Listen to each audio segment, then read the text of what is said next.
Niall, a 2-1 defeat here this afternoon to Glenavon in the Boxing Day derby. Do you want to give me your thoughts on the game? Yeah, well, I thought the first half whenever it came out, I thought we looked like rabbits in headlights kind of scenario. We looked very young, we looked very naive, and we looked very scared.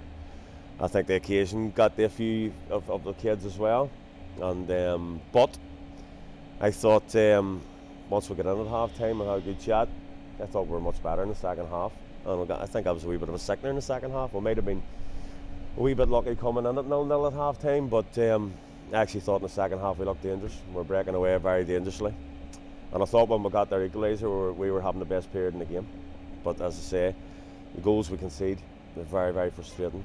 You know, I think whenever you see Peter Campbell on the left-hand side in a 1v1, I think that's a red flag moment.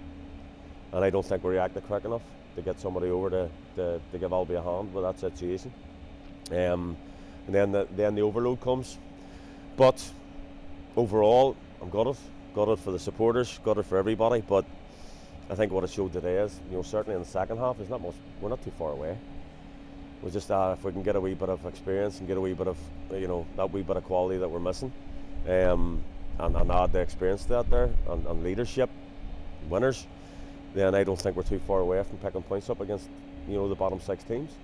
Yeah, for most of the second half it was probably nip and tuck. We scored, and then we had a spell of 5 or 10 minutes after that goal where we looked really dangerous. We had a great chance through Greg Moorhouse as well. Could have maybe a minute or two after we scored to put us 2-1 up. But you talk about the youngness of the squad today. Did you think, you know, the occasion did get to them? It's a massive crowd, some of them playing their first Boxing Day derbies, and with such a young squad, that maybe has been a factor this afternoon? I think you could not say it didn't in the first, when you watched the first half, Johnny. You know, when you watched the first half, we were getting rid of the ball like a hot potato. We had no composure. I'm not just talking about the kids, I'm talking right across the whole team. But I just thought we looked nervous and we looked young and we looked naive and we just wanted rid of the ball, and we played none. Let's be absolutely honest about it. And that's not just the kids, but what I would say is, you know, that their first half will do them a world of good.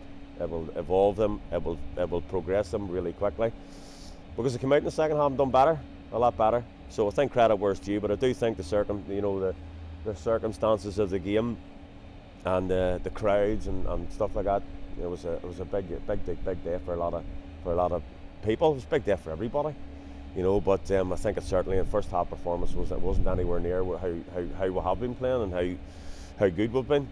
I think performance-wise in the second half was much better, and I'm really frustrated. I suppose if I was being really greedy, I thought second half we should have got something out of the game.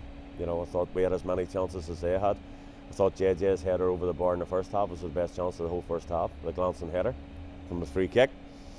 I think overall we had as many clear-cut chances as them. I remember Jethro and Barr making one save.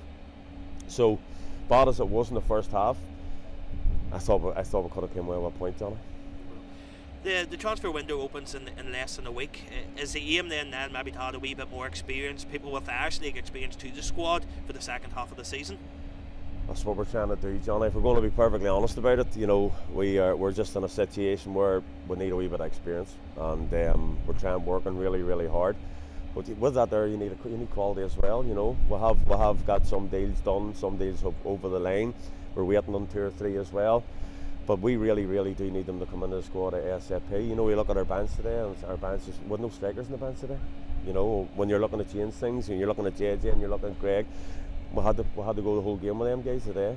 And the first place I would normally look at, whenever we're looking to change a game, will be 2 strike freshening up your front line. But hopefully, you know, they're the hardest places to get, and getting the good ones another question. But we're really working hard, you know, behind the scenes to try and get somebody in. You know, I don't think is there any point in us bringing somebody in at the end of January? I think we need to get them in the start of January, and we're working desperately hard to do that. But I think it'll be too late by the end of January if we don't get what we need in. You know, that's being perfectly honest about it.